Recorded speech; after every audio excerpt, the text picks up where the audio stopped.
Well, I'll call the July 30th special board meeting to order.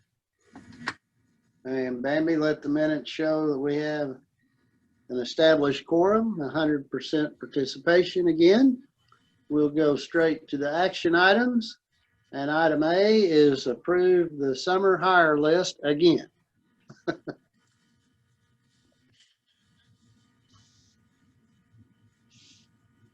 Terry, would you like to talk about that? I can. I don't have the agenda that tells me what I'm doing.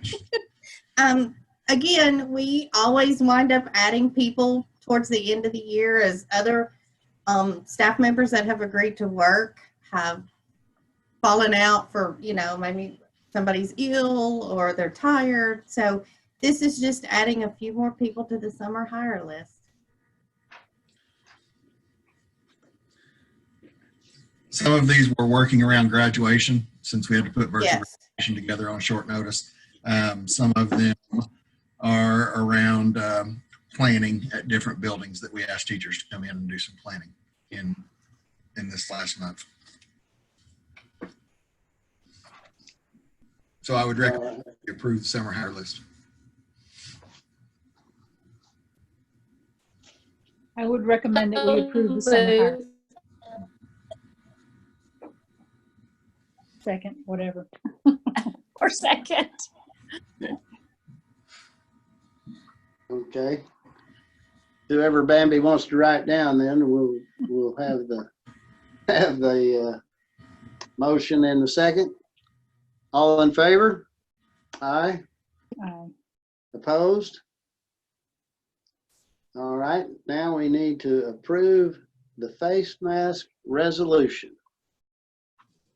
Okay, we had talked last month about the need to do something with face coverings, and I had talked to you, it was actually the night before the governor announced the statewide mandate for face coverings, and you all had given us direction to put together a policy or resolution for face coverings in our district. So the resolution that was sent to you covers just safety precautions, basically. It talks about face coverings, and we are going to recommend that all students, employees, faculty members, and guests, visitors on campus, we are going to require them to wear a face covering. It gives definition of what that looks like, and talks about that parents will supply those for their kids beyond the ones that the school district are supplying, and that parents will wash those if they are reusable. And then it gives some exceptions on there as far as medical conditions, children under 2, and then some other issues there, and then exceptions for employees as well that match up very, very similar to the student exceptions. And then it talks about our expectations for employees, visitors, students, as far as if they are experiencing certain things, they should not come on campus. And there's a list of issues there as far as fever, cough, difficulty breathing, sore throat, contact with a COVID infected person, if they are under quarantine or isolation, and so on and so forth. And then just some general guidelines about washing hands and staying clean and cover coughs and sneezes.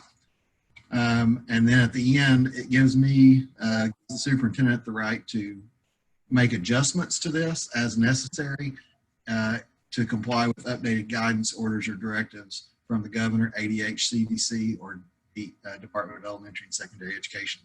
And that if I do make changes to this, that I will come to you all at the next board meeting and ask you to approve that and amend it in the resolution. And I would be happy to answer any questions about the resolution as it stands.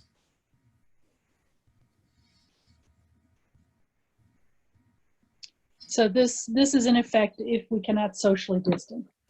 Correct. I'm thinking about bus stops, etc. Yeah. Yes, and that is in the very beginning of the resolution. Actually, the under face coverings, that first sentence there, it ends where social distancing is not feasible, and so that face covering requirement is for when social distancing is not possible. Now, there are a lot of situations in our schools there's a lot of situations in our schools that social distancing is not possible. So this will be in effect a large part of the time for staff and students.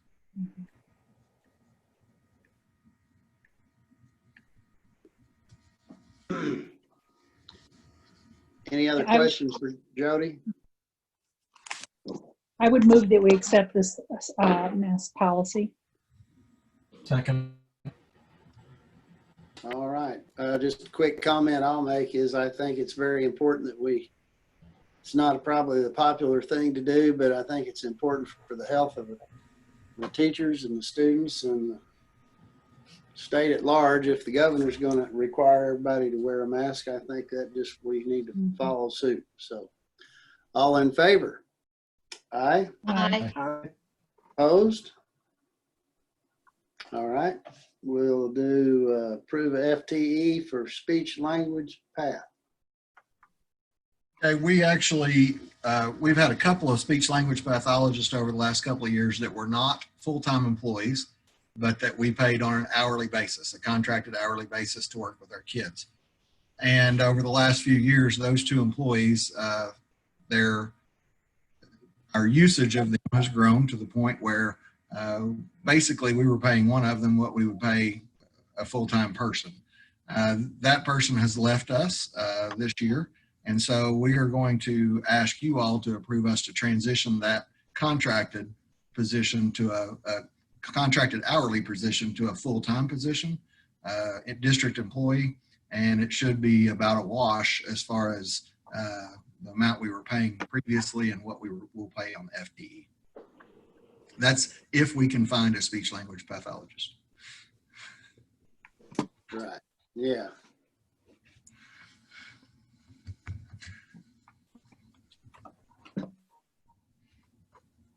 So I would recommend that we approve an additional FTE for a speech language therapist, pathologist. Motion to approve. Second. All in favor? Aye. Aye. Opposed? Okay. School level improvement plan for 2021 school year. Each of our schools has to submit a plan, an improvement plan to the district office, and the district has to present that to the school board each year. And we have to have those posted by August 1st. And so we are cutting that close, but we knew we were going to have this meeting. Charlotte is going to present our 5 improvement plans, which was they were in your packet. And so I'm going to turn the floor over to Charlotte real quick. Thank you. Good evening. As Mr. Wiggins mentioned, state statute requires each of our schools to develop a school level improvement plan every year. Due to school closings in the spring, we were unable to determine if we met goals that we established for our last year's plan.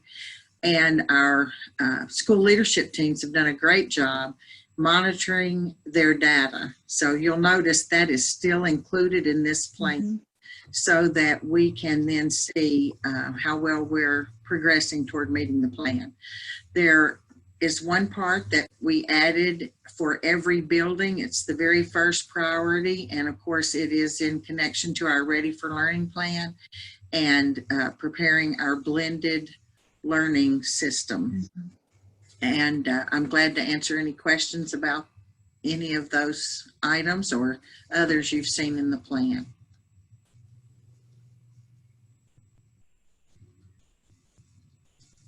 I just appreciated seeing the data. It was interesting to see how well Northside had really done from the beginning of the school year till December. I thought that was good, and just I wish I could have seen May. You know, We do too. it was looking like too. it was in some areas going to get close to 100%, and that was kind of exciting. Absolutely, it would have. How far they got in December, that's what I thought. We can get 100% by. Yeah. And I meet with them, and sometimes Ms. Carter meets with us as well, at least every quarter, to review progress related to that data and to see if we need to make changes. to our plans throughout the year. That's expected from DESE, and they like to see the revision dates. So they've done a good job of doing that as well, our leadership teams have. But we're starting fresh this year. We'll be adding those as we go through the year.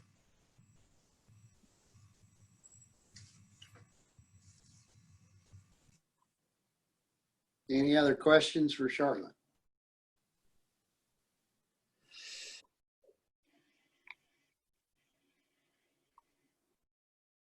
These are posted on the website, right? For everybody to get to. Yes. Yes, ma'am, that is correct. Both in, no, these are just English. I'm sorry. I'm getting confused with my family and community engagement plan and comprehensive counseling plans.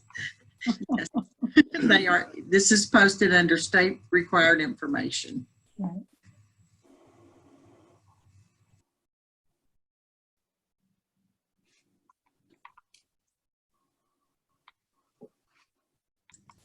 Mr. Wiggins, I think you're I hear you. muted if you're trying to talk.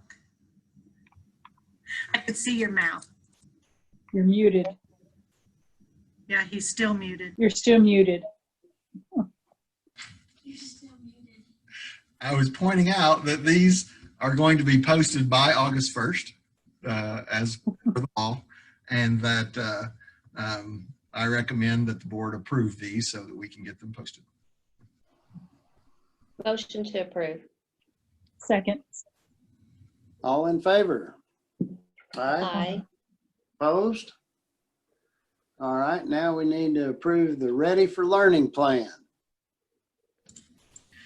Okay, so the state asked us to put together a Ready for Learning committee and develop a Ready for Learning plan for reentry to school this fall because of the pandemic and being out for so long in the spring.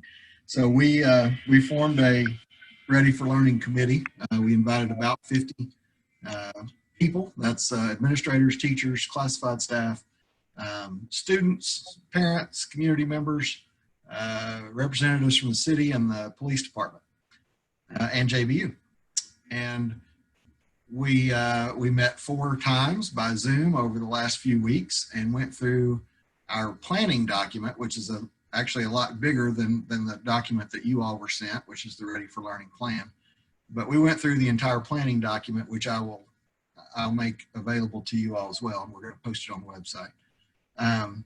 But that committee asked questions, lots of good questions, and we provided feedback and adjusted our Ready for Learning plan. And so tonight, Amy is going to talk a little bit about what's in that plan, that Ready for Learning plan. And after she presents it to you all and you all approve it, we will post that to the website and submit it to the state. And I'll turn it over to Amy real quick. Good evening. So as Mr. Wiggins stated, this was a piece of our reopening plan that we needed to create. And so our committee provided feedback on the various components. So on, if you're looking along with us, on that second slide is where we have all of the community members and staff members that participated, as well as the dates that we hosted meetings. And then it is expected, and we will at different times throughout this school year have additional meetings, or at least offer those. We know that we may not get all 50 something people to return, but we hope we do. And so as we move through the year, this is much like what Ms. Earwood presented as a school level plan. We needed to have a district plan, and it's intended that we review it and revise it and make edits throughout the year as we see necessary pieces need to mold or shift in a different direction. So on that third slide, the state provided 7 actions and assurances that we as a district needed to provide evidence for or information regarding. And so all 7 of those have slides attached. I don't intend to walk you through all 40 slides per se. But the first one, guaranteed viable curriculum and diagnostic assessments. On the slides provided, we talk about our core knowledge, our illustrative math, our phonics first, all of the pieces that are primary sources that we expect our teachers to teach from, and they're proven and sound in research-based materials. The second part is addressing unfinished learning. And so that is really where the state wanted schools to actually spend some time and think about, now that we've been out of school for so long, since March the 12th, when students re-enter in August, they want and expect every school to have a game plan. What does that game plan look like? How are you going to give the diagnostic assessments? How will you use those pieces of data points to drive instruction? And so again, when we look through that action item 2, that's what that section is addressing, talking about each of those pieces. So then the third one is our learning management system. And so that is where we're using in K and 1, we're going to use Seesaw. So it is an app, it's a platform that allows two-way communication between teacher and student. And then we'll also use Google Classroom in grades 2nd through 12th. And that will be the sole platform. We do have our Summit platform and Schoology that a few teachers use here and there, but they have to use that in conjunction with our Google Classroom. Number 4 talks about scheduling training for those LMS, those learning management systems. And so one of the things that we have asked of each principal is to make sure that there's designated time in their August professional development to make sure that our teachers can reach proficiency at using those platforms and know how to use and model that with our students. The 5th action talks about training for that blended piece. So you'll know from Ms. Earwood's presentation, she talked about the SLIP plan and how that blended learning was kind of that first goal on each school plan. And that is where we need to make sure that our teachers have the software and ed tech tools to be able to transition or pivot, as the state says, at any given moment. And so that is where that action plan comes in. And we're going to be using some things like Edulastic, Nearpod, I can't even remember all of them right now, and I'm not scrolling through the plan, isn't that bad? Anyway, we have about 6 ed tech tools that we will be pushing out to our teachers. Many of them practiced with those ed tech tools in the spring, and from our survey points, when we surveyed teachers in the spring about what did you use, what was most effective, then that is what helped guide the selection in those 6 pieces. After that piece, it goes to how are we going to support our parents and our students in this? So it's not enough just to train our teachers. We need to provide those opportunities on site for our parents to have training, whether that be face-to-face in groups that meet restriction levels, or if that's virtual training so that they also know how to use Nearpod or Edulastic or the Seesaw platform or Google Classroom, because our parents want to support their kids, and so we want to be able to provide that as well. And then action 7 has to do with our communication. And so you all, I'm sure, are aware that Mr. Wiggins has been communicating as best that he can to push out information and share that information publicly on social media, in letters that he puts out. And so the communication plan is a little more detailed than that, but it talks about how we at the district are going to push out certain pieces. And then it also is kind of that trickle down effect about how will the buildings communicate, and then how can the teachers communicate to the students. And so through those 7 actions, that is where this Ready for Learning plan comes in. And then I'll go back to the fact that much like the SLIP plans, we will be editing and revising occasionally. And so I can look at this plan now and I can already tell you I want to go add 3 more things. Just from conversations this week, how we're molding and shaping some of our virtual academy components. And so this is going to be a living document for our district. And so it is due September 1 on the website. But again, we're going to get that posted pending your approval tonight. We'll get that posted probably with Miss Lawless. It'll probably be up tomorrow at some point. And so go ahead and put that out there, and then we will add revision dates as we make changes through the year. So that's kind of the short synopsis of our Ready for Learning plan. So do you have questions or ideas or thoughts that you want to talk about?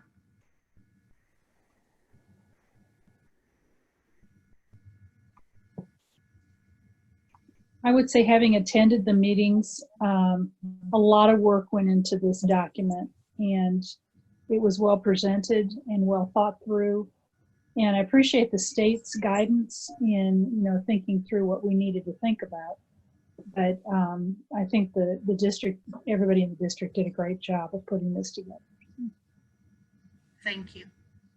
We have worked hard. This is not an Amy plan. This was truly CO2, CO, the community. They asked questions, gave us feedback. And so from those questions and feedback statements they presented, it would, provide more guidance or had us thinking in different ways to make sure we address things. So we certainly tried to make sure we addressed what the community saw fit, as well as what would be best for our students and teachers. And that was very obvious. I mean, it was obvious that it wasn't a one-person plan, and it was obvious that you were listening to community input. Good. Thank you. When I listed the composition of our Ready for Learning committee, I left off one glaring person. We had a school board member on that committee as well. Connie was a valuable member of the committee. I apologize, Connie.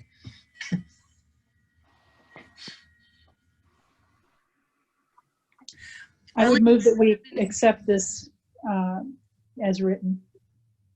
Second. All in favor? Aye. Aye. Aye. Opposed? All right.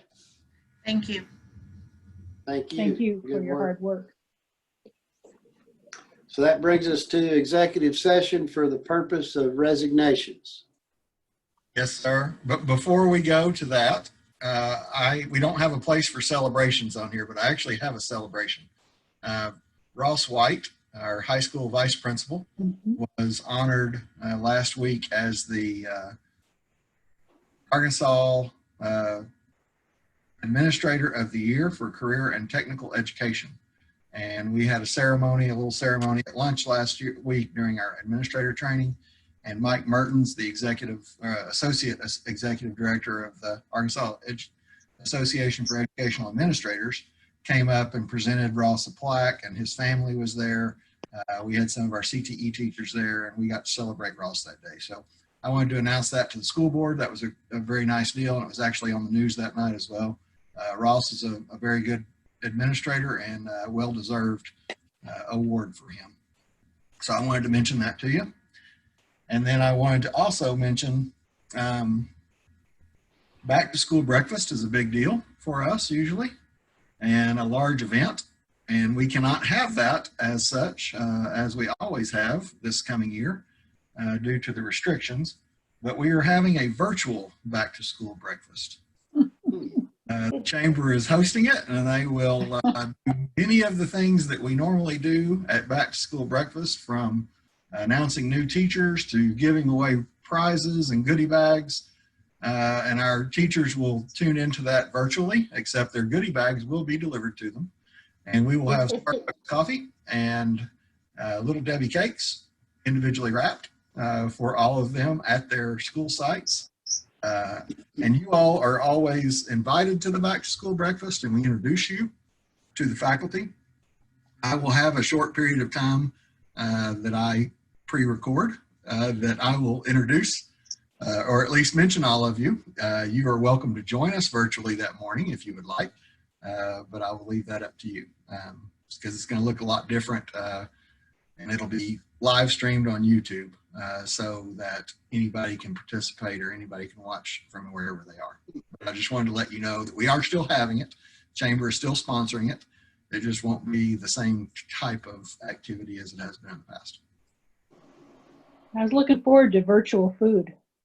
Well, we thought about putting some pictures on the internet of food, but they came up with a better idea with delivering Starbucks and Little Debbie to our buildings. Mhm.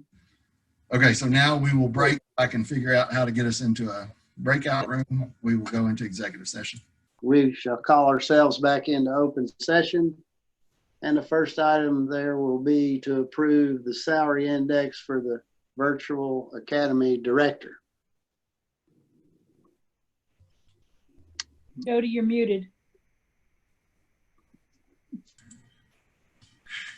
Yes, sir. Adrian Schlake is our virtual academy director. And you all actually approved her hire last meeting.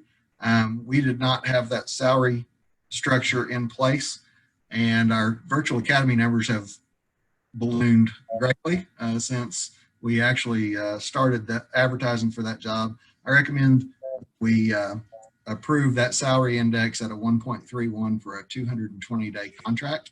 And Terry has a letter in your packet there to recommend that as well.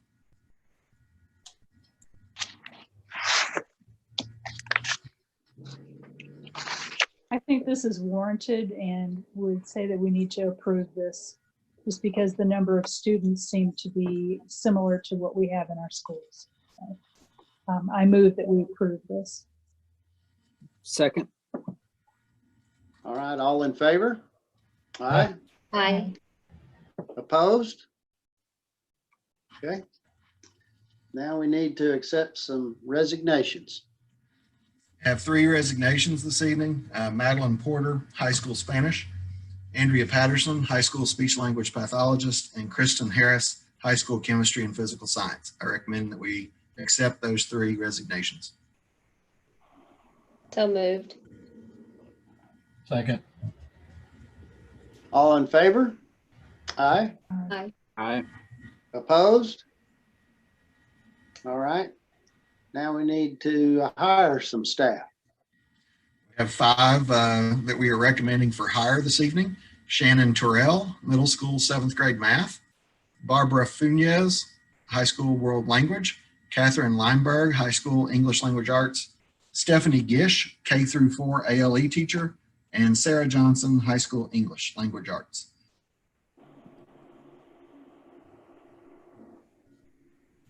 Motion So to hire. moved. Second. All in favor? Aye. Aye. Aye. Opposed? All right. Student transfer out of the district. Or no, into the district, I'm sorry. Into. We have 1 from Rogers coming into the district, Jordan Watson, age 15. Recommend that we approve this. His sister is attending JBU and he plans to ride with her. I'll be darned.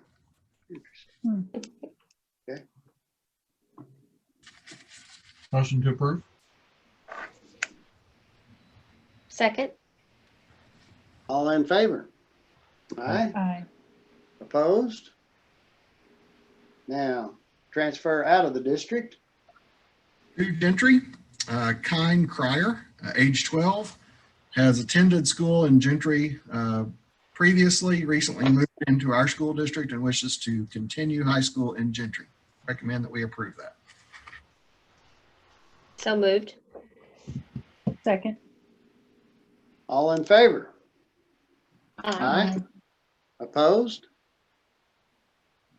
That brings us to other business. I have some transfers to announce. These are transfers. Several of them are to Virtual Academy from traditional classroom. I have Stephanie Van Brunt that is going from Northside Kindergarten to Virtual Academy Kindergarten. Joni Symington, Allen Elementary first grade to the Virtual Academy first grade. Jessica Aldridge, Allen Elementary second grade to the Virtual Academy second grade. Colin Ganter from Southside third grade to Virtual Academy third grade. Alicia Morris, Southside fourth grade to Virtual Academy fourth grade. Maribeth Reisbeck, intermediate 5th grade to virtual academy 5th grade. And that's a typo in there. Susan Bradley, intermediate 6th grade to virtual academy 6th grade. And then I'd also like to announce that we are transferring Bradley Pinnock from kindergarten to 5 through 8 ALE position that you all approved last month. Also, we have some classified hires. We are hiring Lindsay Schultz, transportation administrative assistant, Amber Schilling, special ed para at the high school, Amy Goodman, special ed para at Northside, Mindy Kirkhoff, the virtual academy administrative assistant. And then we have some classified resignations. Annette McCorder, middle school nurse, has resigned. Susan Rude, transportation bus aide and crossing guard. Jerry Ball, transportation bus driver. And then we are transferring one classified employee, Becky Cottle, from Northside para to middle school special ed para. And that is all I have, sir. All right. Well, thank you all for all your hard work in these trying times. That's amazing stuff that y'all have come up with. It just blows my mind what's going on. So good job. Thank you. Mhm. We have a good team, Mr. Lamb. We have a good group of people. Agreed. Agreed. Yeah. I agree too. Me too. Are we ready for the motion to adjourn? I believe we are. Okay. Motion to adjourn. Second. Second. A lot of seconds on that one. All right. All in favor? Aye. Bye. Meeting adjourned. Thank you, guys.